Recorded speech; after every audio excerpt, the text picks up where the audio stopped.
everyone, welcome back to the next session of Bharatiya Nyay Sanhita 2023. This is the new act, dear students, which has replaced IPC. So we are studying BNS and we are covering each and every topic of this. Hopefully हम इसका syllabus जल्दी से complete कर देंगे और आपको ये BNS act के जो मेन क्रक्स है, मेन चेंजेस है, एडिशन है जो आईपीसी से इसमें लाए गए हैं, वो अच्छे से समझ में आएंगे. Follow my sessions continuously and if you skip any तो आप मेरी वीडियोस में बैक में जा सकते हैं. प्लेलिस्ट में I have already made all the videos previously. कैसे इस एक्ट की हिस्ट्री रही है, क्या हाईलाइट्स हैं, what are the major changes, key features, so cover those. Right, today in this session we are going to cover section 103. It is about punishment for murder. Means murder से related जो punishment है वो section 103 में mentioned है. और ये मैं specifically इसलिए कर रही हूँ student because in the very last session, if you can see on the top, you can see the link, we did addition and changes और ये उसी को ही कंटिन्यू कर रहा है. ये सेशन जो है वो एडिशन और चेंजेस को कंटिन्यू कर रहा है. और अब हम जो भी सेक्शन डिस्कस करने वाले हैं वो यही बताएगा कि क्या क्या मेजर चेंजेस आए हैं. सो मर्डर का जो सेक्शन रहेगा 103, इसमें पनिशमेंट में कुछ चेंजेस हैं. We will study that and after that we will cover section 106. Section 106 is about causing death by negligence. If from someone, आपके हाथों से, आपकी नेग्लिजेंस की वजह से ये किसी के डेथ का कारण बनती है तो आपकी वो नेग्लिजेंस भी एक ऑफेंस है और उसके लिए भी आपको पनिश किया जाएगा थ्रू बीएनएस. बीएनएस में ये भी एक प्रावधान मेंशन है. So we will study all these two sections dear students. Before that, below is our contact number and mail address. If you have any queries, any doubts, any suggestions you want to mention to us, या फिर आपको personal classes, coaching या notes के बारे में पता करना है तो आप हमें फ्रीली इन नंबर पर कांटेक्ट कर सकते हैं या मेल भी कर सकते हैं. So let's start.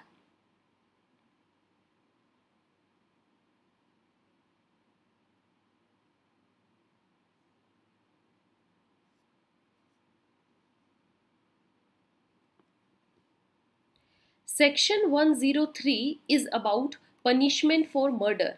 और सेक्शन 103 में क्या बताया गया है, इसका जो मेन क्लॉज 2 है उसमें चेंज लाया है. और उसमें क्या चेंज है, it states that when a group of 5 और मोर पर्सन, मीन्स 5 या 5 से ज़्यादा लोग होने चाहिए. ये जब लोग होते हैं, अगर ये acting in a consent, okay, अपनी कॉन्सेंट में, if they commit murder on the grounds of, grounds means किस रीज़न पे किसी पर्सन का मर्डर करते हैं, 5 या 5 से ज़्यादा लोग ग्रुप बनाकर अगर वो मर्डर कर रहे हैं किसी पर्सन का on the basis of, on the grounds of race, caste, community, sex, place of birth, language, personal belief और any other similar ground. Means आप जो भी आप ग्रुप ऑफ पीपल रहेगा उनका एक आपस में एक कंसेंट रहनी चाहिए कि हम पर्टिकुलर पर्सन को इसलिए मार रहे हैं या मर्डर करने के पीछे हमारा ये कारण है कि हम उसको रेस से अलग मान रहे हैं, अपनी कास्ट से अलग मान रहे हैं, कम्युनिटी बेसिस पर उसको मार रहे हैं, सेक्स के बेसिस पे, place of birth, language, personal belief और any other ground. If it happens, then each member of such a group shall be punished with death or with imprisonment for life.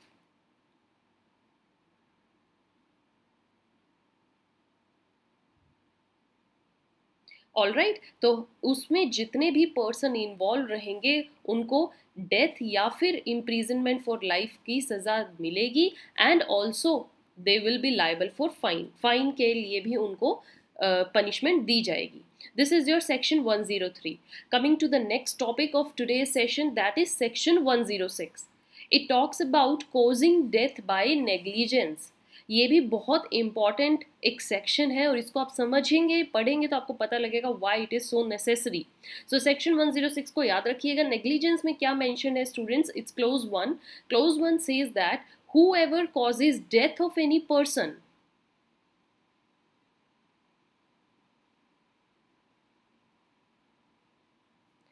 अगर कोई व्यक्ति किसी की मृत्यु का कारण बनता है, कैसे कारण बनता है, बाय डूइंग एनी रैश और नेग्लिजेंट एक्ट. अगर उस पर्सन के द्वारा कोई रैशली एक्ट या कोई नेग्लिजेंस एक्ट किया जाता है और जिसकी वजह से किसी पर्सन की डेथ हो जाती है। अब यहाँ पर रैश और जो नेग्लिजेंट ये टर्म्स हैं, इनका जो मीनिंग अगर आपको समझना है तो already go to your section 2, that is about definitions which we have already covered. On the top you see the link, जिसमें सारे वर्ड्स की जो इंपॉर्टेंट टर्म्स की डेफिनेशन है, उनका मीनिंग है, वो हमने डिस्कस किया है। आप बेयर एक्ट से भी इसको कर सकते हैं। So rash and negligent act not amounting to culpable homicide, इसको हम कल्पेबल होमिसाइड में इंक्लूड नहीं करते हैं। ये एक डेथ बाय नेग्लिजेंस के अंडर आता है, और इसमें जो भी पर्सन ये एक्ट कमिट करेगा, he shall be punished with imprisonment of either description for a term which may extend to 5 years।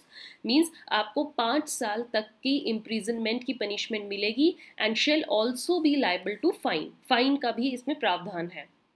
And if such act is done by registered medical practitioner, ये यहाँ पर समझने की चीज़ है, ये पहले कहीं पर भी नहीं था और इसको ऐड किया गया है। दैट्स वाई हम एडिशन और जो चेंजेस कर रहे हैं वो इसलिए कर रहे हैं ताकि आपको वो एडिशन समझ में आए, इसलिए मैंने यहाँ पे ये हाईलाइट भी किया स्टूडेंट्स। इफ़ एनी रैशनेस या नेग्लिजेंट, नॉर्मली आप रजिस्टर्ड मेडिकल प्रैक्टिशनर ये समझिए हॉस्पिटल में जो डॉक्टर होते हैं, मेडिकल प्रैक्टिस करने वाला जो पर्सन है, okay, and if he is registered while performing medical procedure, कोई भी मेडिकल प्रोसीजर करते हुए अगर वो पर्सन नेग्लिजेंट हो जाता है और उसकी वजह से किसी पर्सन की डेथ हो जाती किसी पेशेंट की डेथ हो जाती है, he shall be punished with imprisonment of either description for a term which may extend to 2 years। उनको इम्प्रिजनमेंट का कितना दिया गया है, 2 साल तक की सजा दी गई है, and shall also be liable to fine.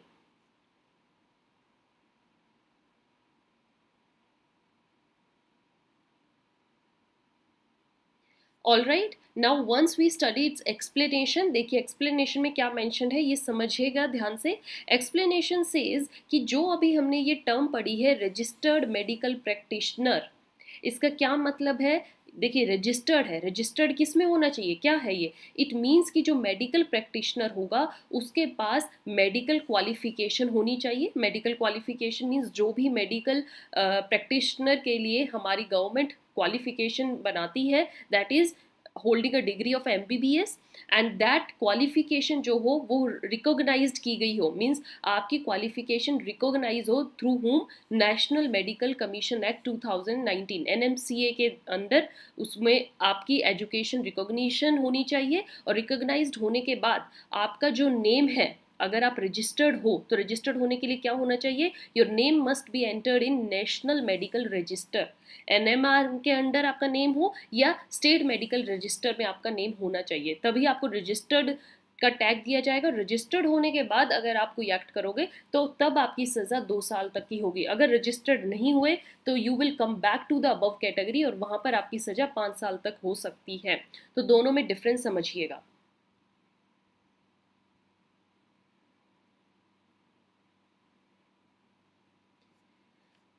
Now next is however causes death of any person, ये अब इसका नेक्स्ट क्लोज है। इसमें बोला गया है अगर किसी पर्सन की डेथ होती है by rash and negligent driving, driving को एक अलग क्लोज में मेंशन किया गया है क्योंकि ड्राइविंग से बहुत सारे लोगों की डेथ होती है, and when driving is rashly और नेग्लिजेंटली डन।